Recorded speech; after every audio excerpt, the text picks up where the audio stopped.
And there, now it says that we are live. Oh my gosh. This is like, I wish I could get your autograph.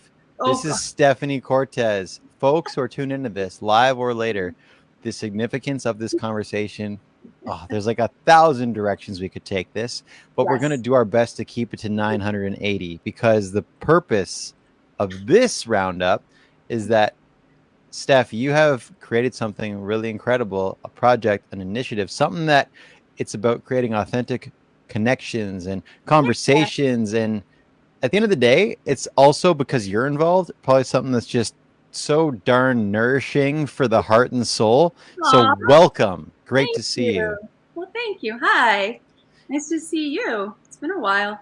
It has been. Now, for some context for those tuned in live or later, this is going to sound like a non-compliment, but it is a compliment. Okay. Steph Cortez is someone who in my life I would refer to as a stairwell person. Now that sounds super sketchy, but let me give it some explanation.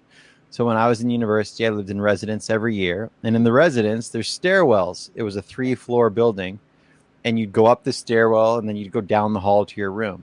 But Yeah. some people, their room was right at the door of the stairwell. So when Yep. you go up the stairwell, Hmm. sometimes you would literally see that person just like with their door open, doing work, hanging out, whatever. So I was on the second floor, Steph Yeah. was on the first floor. And so every single day that I would come back from class to the residence, I'd go up the stairwell. And if Steph was home, Hmm. Steph would keep her door open just to be like friendly and welcoming. And I would just literally like wave, say hey, or literally open the stairwell door and we would just have like what was a 30-second chat that sometimes turned into like a 2-hour chat. Yeah. And so Yeah. forever, you will be one of those stairwell people in my life where really there's not too many stairwell people because there's only like one per staircase. And That's oftentimes those people have their door closed or yeah. you just, you didn't click. So thank you for all those moments Well, thank you. back in the day. We had a lot of amazing chats, and I remember we had a lot of amazing chats about everything from school frustration to res life, which was always amazing and colorful, to life and to school sometimes in terms of frustrations of trying to get through it. Yeah, I remember them very fondly. Those were our GTs. Exactly. Those are context. Girl, we call them girl chats, girl talks, Girl talks. girl talks. Co-ed. That's co-ed. Co-ed girl That's talks. Yeah. Now, I want to hear all about this because you have created a podcast. It is on all the places, the Apples, the Spotifys, and yes. what have you. But take me back. Where did this come from? Because I know your gift in the world is as an educator. You work with young people, and then this podcast came to be. So, Yes. once upon a time, us. Once upon a time. So, oh wow. Okay. So a few years ago, I'm trying to think where to start. So this started because there have been many struggles, challenges in my life from various times that I was looking for networks of support. So whether that was pregnancy, post-pregnancy, infertility, whether that was starting my career, whether that was my partner was diagnosed with adult ADHD, going on 9 years ago. So there were different points of my life where I always felt like I was looking for community and looking for support, and I didn't know how. I didn't know how to do it. Yeah. I didn't know how to reach out, and sometimes you reach out to your closest friends, and that's great, but it doesn't. Sometimes you think they say what you want to hear, and it was those types of things where I always felt kind of stuck in that way. Or there was support, so we couldn't access them. We couldn't afford to access them at that time. So a couple years ago, and again, the process is still ongoing in terms of life and challenges and things like that. So a few years ago, my husband actually got me onto podcasts, and it was on a maternity leave, and I was struggling and going through a hard time at that time. And I found some podcasts, and everything changed for me. I don't know what clicked. I don't. I remember when it happened, and I remember he sent me a podcast. I think it was Joe Rogan at the time. This is several years ago, and I'm like, I don't even know what this is. Like, I don't even know. I don't know what a podcast. I don't know. Right. Yeah. And he said he was just listen. All you do is listen to it. So I had it going in the kitchen, and I don't know what clicked. I don't know what it was where I just froze and I was like, that's it. That's what I want to do. And it was that it just, I felt like I was intellectually stimulated. I felt like I wasn't so isolated at that time, and I was learning a lot, and it was just all facets of my brain were just, oh my God. And then from one podcast, I found another and I found another, and then that was it. I just sort of became consumed by it. So cool. That was a couple of years of just divulging myself into it. So that's how it kind of started. And then I thought one day I could do this. And then I'm like, no, I can't. And that went on for a little while. And by a little while, I mean like several years. Yeah. I want to do it. No, I don't. And then it was that self-doubt, right? So what do I have to say? I don't have anything to say. Who would listen? Like, give me, like, it was just the constant negative mental chatter, as I think probably a lot of us can relate to. Yeah. And then again, in terms of how it got started, I had family and friends that kind of knew that I was toying with the idea. They were always asking. So like, what are you doing? And I'm like, oh, not yet. Like, sort of, I have this, or I have this. And it took, we're talking almost a year. Like, we're talking, this was a slow climb. Yeah. And then I connected with a graphic designer and I got it started, and I put a few things out there, and I hated it. I hated it so much. Oh, plot twist. I hated it. Like, I hated how it just didn't feel authentic. It didn't feel like that's who I was. I didn't think I think I sounded odd, and I'm like, this just, it doesn't feel right. So halfway through, I think about 6 months in, again, I had a graphic designer and I had some things done, and I scrapped it. I scrapped all of it. And I thought, I need to figure out what I bring to the table. And that has a lot of internal questioning and internal dialogue, and believing in, and I know how this sounds sometimes hokey, but it's really believing that I have something worthy to say. So I scrapped everything and I started all over. And then I thought, if I'm going to do this, it has to represent me in terms of, and I have to be confident in what I have to say. So I realized, looking back on it, I was trying at that time, I think I was trying so hard to be authentic, but in a way that everybody else was kind of doing it. Yeah. If that makes sense. So I thought, no.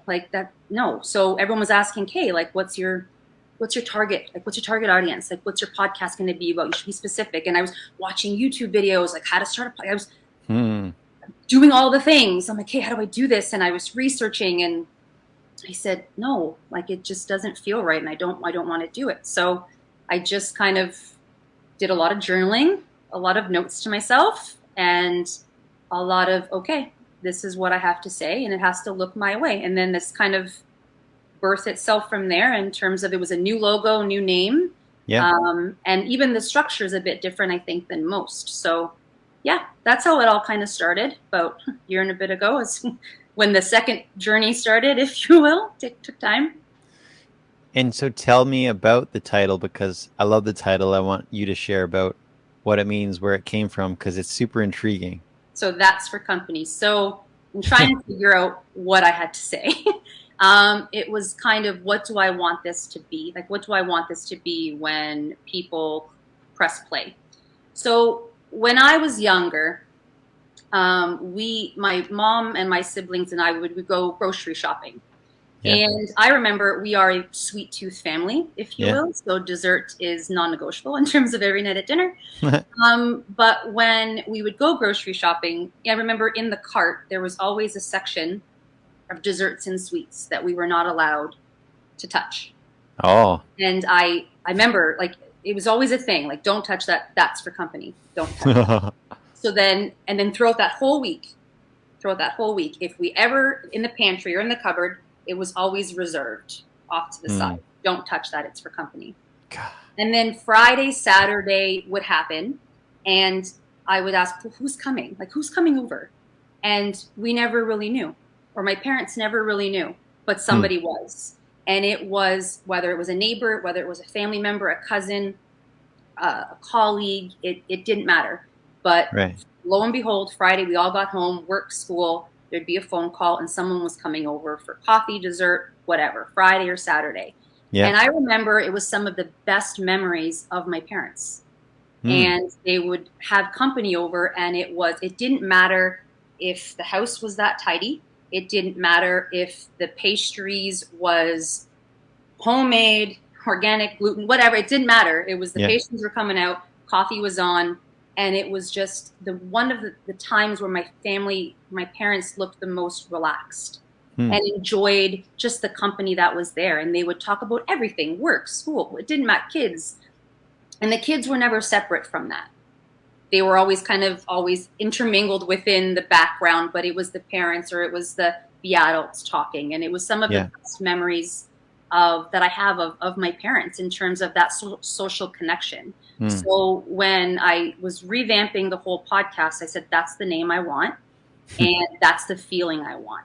I want it to be kind of casual conversation and giggling and laughing and being silly and talking about anything, like whatever is going on or whatever topics are important. But that was kind of where an ode to my parents in terms of that. Whoa. You know, when you travel to some part of the world, like let's say Europe, and people are like, oh, I got to go to Europe. Europe's amazing. Oh, Europe. We're like, cool, Europe. But what's really awesome is when people say like, okay, there's this part in Europe, it's this country, and when you're in this country, it's this city, it's this town, it's this village, it's this place. Like they get so micro. And then if you actually go there, when you're there, it's like, oh my gosh, we're at the place that Steph said to go to if we're ever in this part of Italy, let's say. So for people who tune into this at some point and they want to check out your podcast, I always love to know from podcast hosts, tell me, like if your podcast is a part of the world, and if each episode is like a country, and if there's like a moment in an episode that's like a city, kind of tour guide me, like what's one of your favorite episodes or like a topic inside that episode so that when I or others check it out, we can go to that because it's just one of your standout memories. You brought up such a good point. And that was something else that it's hard to say, and I'll tell you why. So how I've structured it was part of the revamp. So my brain and how I sort of do things is when I get interested in a topic, I immerse myself in it. And then I kind of move on to the next one. Yeah. So in that process, in terms of it, I have what's called focus series, because when I was doing it originally, I couldn't pick. I'm like, I don't know how I want to make this specific. I don't know how I want to do this, but I have so many things I want to cover. So how I sort of reorganized it for myself was I do what's called topic series. Cool. So my first topic series that I did was on adult ADHD and relationships. And they are always somehow connected, of course, to things I've experienced and things I think are important.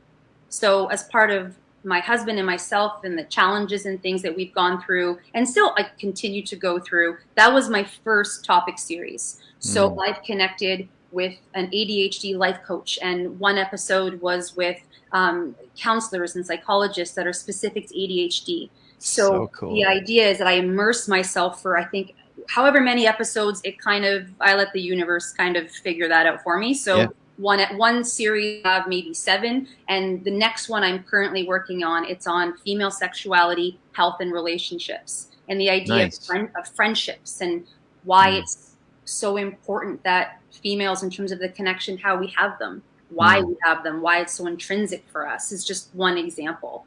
So what I will say in terms of that, it's just a great way it's how I literally sort of structured the topics, because I didn't want to narrow myself because that's just not who I am. I'm all over the place in the sense I get one area and I want to just envelop in it and learn as much as I can. Yeah. And then there's the next thing. So it's hard to pick a specific topic or navigate that way.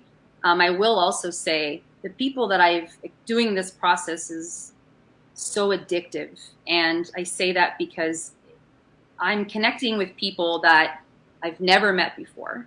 Yeah. And getting to know them is just amazing. And I love that. And I love the whole chaos of the human experience and connecting with each other. Yeah. I could talk to people from Washington and India, and it's incredible. But there's something addictive and very inspiring when you're talking to people that are so passionate about what they do. Yeah. So I feel like I'm just I just get to be part of it. And then they just talk and share their experience, their knowledge. And I'm just like, and then we move on to the next one. But it's just the people that I have met, it's so hard to pick because the people that I've met are amazing. Like they're amazing. And I almost feel selfish in a way of sort of what I get to sort of do and learn from them. So, Right. yeah. It's funny how when you have a platform, you can, well, let's back up. When you don't have a platform, but you're interested or inspired by a topic, it's like, hey, so-and-so counselor, want to chat? And they're like, maybe, who are you? What? I got stuff to do. Whereas it's like, hey, counselor, I have this podcast. It's a show called That's for Company. I'd love to feature you on a topic of blah, blah, blah, blah. They're like, tell me a time. And you just, you're in. And that was actually one of, again, in my original process of like, no one wants to hear from me. No, I don't have anything to say. And then I didn't even know how to connect. Like I talk to people for a living, like in terms of teaching, I can approach people, but on a personal level, it's like, how do I go up to these people? Like, it was so intimidating. Like, it was just so like, hey, I have a podcast. You want to maybe be on it? And people were like, absolutely. And I was like, really? Like, it was just this whole like, oh my God. And then just, again, getting to know them, I'm just like, wow. Like, it's just the coolest. Yeah, it's just the coolest thing. I'm pretty lucky that way, I have to say. What would you say was one of the personal benefits, especially from that topic series around adult ADHD and relationships? I imagine you would have some of those conversations, end them, head to bed, and just have like a bunch of ideas whirring around about your relationship. So what's like a personal gift you've received from your interviews already of like, wow, that's already impacting my life personally or professionally, or as a spouse, as a mom, as a daughter, friend, whoever? I'm going to be straight up. The biggest thing I learned when that series ended was that I am more normal than I thought. My family is normal. And when I say normal, I don't mean normal in the conventional way. I mean normal in the sense that our version of normal is very much okay. And it's not, and being able to connect with professionals and people that experience the same feelings. Yeah. So my family doesn't, have the same schedule and structure like another family, and going, mentally, you try so hard to conform in certain ways because you think you have to. And then in finding these professionals or anyone that sort of has that same connection, you realize, no, it really is okay to create your own normal. And it's such a simple thing, but it was like, yeah, you're right.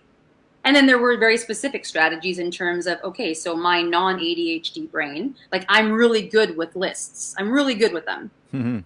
And I would make them for me and my household and my husband and like my kid. That's what I do. That's my non-ADHD brain.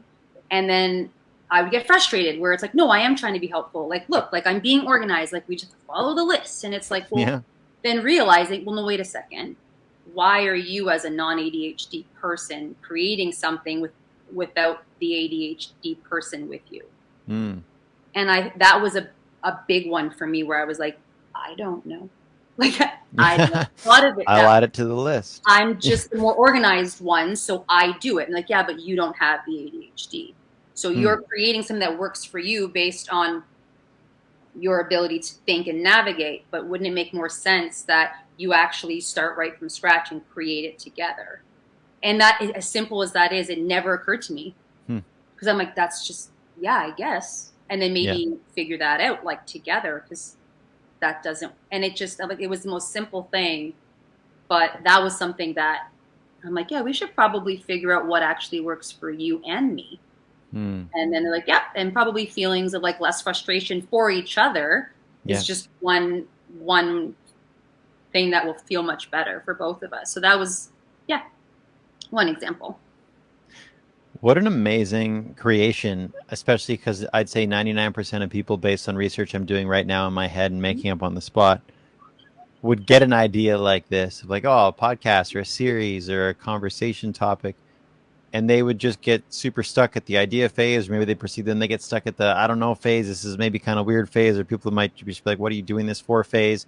But you went all the way to the full out creation and production, and now it's real and it's happening and it's available and listenable, and you get to connect and network with all these amazing people, and it contributes to your life and your career and your family and your marriage, and it's sweet. So for people that want to tune into it, how the heck do they find it and download it and have their loved ones listen to a podcast for the first time and go, what is this? And then go, this is literally my everything. Oh my goodness. Well, it's on all the things. So our website is www.thatsforcompany.com. We are on all the podcast platforms. So Apple, Spotify, Google Podcasts, and Amazon Music. We have our social media platforms. So Facebook, That's For Company, Twitter, same, and Instagram as well. So that's how they can get in contact with me, or as well as check out the podcast. So freaking awesome. Now, I know when people reconnect after years, like you and I are doing right now, where we were friends in university and still are, but that was when we were like super connected all the time. Yeah. I feel like people are like, oh my gosh, life was so easy back then and so simple back then. And I find that maybe sure there's some kind of like truth to it. But as I'm talking to you right now, I think back to university stuff, and I'm just like, it's not that was so easy or that was so simple. I just think that was so university. And then there's like, that's so starting of career, and that's so newlywed, and that's so new parenting. And I love being in like this phase of life now and meeting you here and getting this really cool drop in around why'd you make this thing and who's it for and why does it matter? And now I get to experience it, and so do others. So thanks for making it. Do you have any closing thoughts or just final wrap-up points before we land this plane? The only thing that I would leave off with is figure out a normal that's for you and own it. That's how I would do it. If you want to buy that merchandise, we don't have it for sale, but that's awesome. That's very t-shirt, hoodie oriented. Normal that's for you and own it. Yeah. Yeah. Well, this was wicked. Thank you. We're going to wrap up this portion here, but don't run away just yet. And we should do this again sometime for more people to learn about this epic podcast. Thank you. Thank you for having me. See you later. Bye.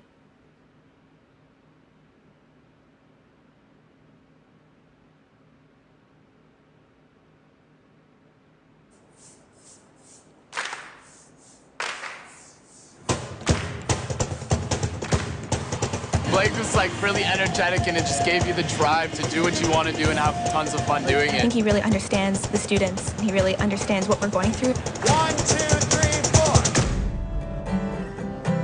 4. I'm so excited by the work that I get to do because I'm coming at this work as just a regular guy. People shared experiences with me, and it was so helpful. I want to give that back. The first night of first year away at university. Dude, you've got a guitar. Get in here and play us a song. So I begin to play the only chords that I learned the summer before university. Transition is just an essential topic to speak to because everyone goes through it at some point. Blake has a really unique way of connecting to the students through music, storytelling. He captures really the essence of first year living. And he uses some of his own personal testimonial to talk about the value of getting support from the campus community. Blake finds a way to add some fun and to make that seem like it's a regular, normal thing to do, to reach out for the help that's there. The funny thing about university life is that not a lot of people ask for help. You're those few people on campus who do ask for help. You will get resources, you will get perks, you will get support that others aren't getting. Give yourselves a round of applause.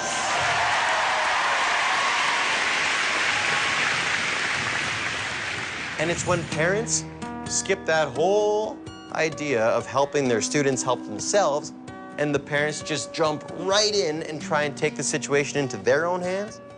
That's when things get messy. Many parents have told me how encouraged they felt at the end of the presentation and how more relaxed they felt about their sons and daughters entering this new phase of their lives. Leadership doesn't have to be complicated. It's just what is the thing you want to contribute to your school community before you're out of it. I definitely would recommend it to anybody doing leadership and any senior teacher. You have this technology at your fingertips all the time. You can use it to make people realize that you appreciate them, you're grateful for them, and that without them, you wouldn't be who you are and where you are. Hey, Jamie, it's Blake. Can you hear me okay?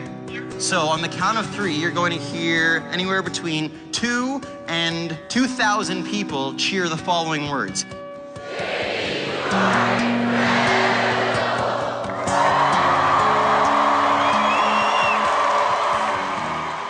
Okay, now, Jamie, any comments?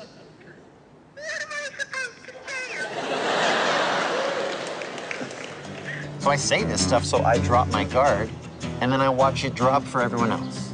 You know, it doesn't matter what campus you're from, what walk of life you're from. I think everyone finds a little bit from what Blake says, and it finds a little piece that they can take away. They come out thinking, this guy knows everything. He's like a guru for students, so it's fantastic. There may be thousands of people in that auditorium, yet it's like you're having a conversation with one guy. Moments before, I was a loner roaming the halls with the guitar I barely knew how to play. Now, I was in a band. If you think you're just sitting down for another speaker, you're sadly mistaken. But I need you all to join me, because if you put yourself out there a little bit at this beautiful campus, this new home of yours, you have no idea the incredible things that will come back to you. If you really want them to listen and get something out of it, I would suggest Blake. He's worth an investment. Once you see him, you'll get involved. Very humorous, very engaging, very participatory with the audience. And behind all of that is a true sincerity. And I think that's what really makes Blake stand apart from other speakers. Here we go.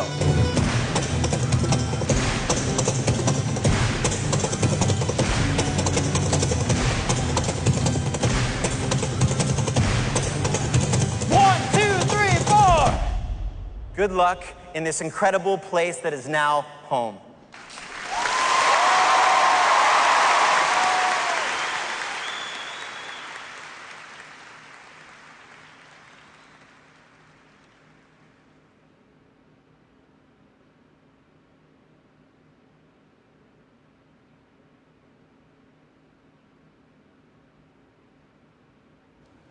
Okay, see this? See this? This is the basement of my parents' dream home. My dad's sitting beside me, but he's too Hollywood. He can't be on camera right now. Too much Hollywood.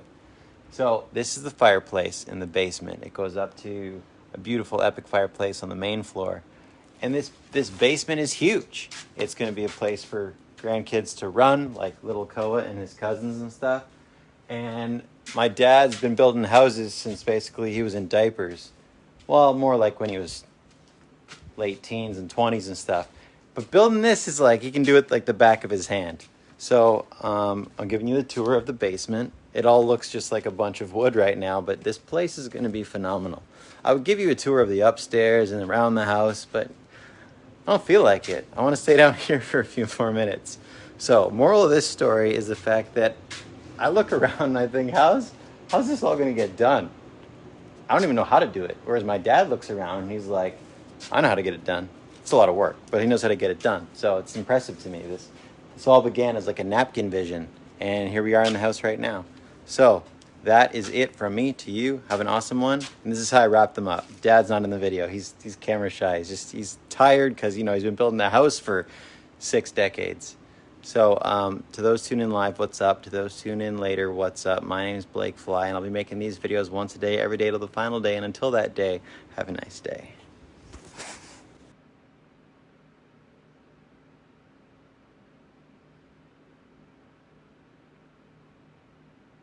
And there, now it says that we are live. Oh my gosh, this is like, I wish I could get your autograph.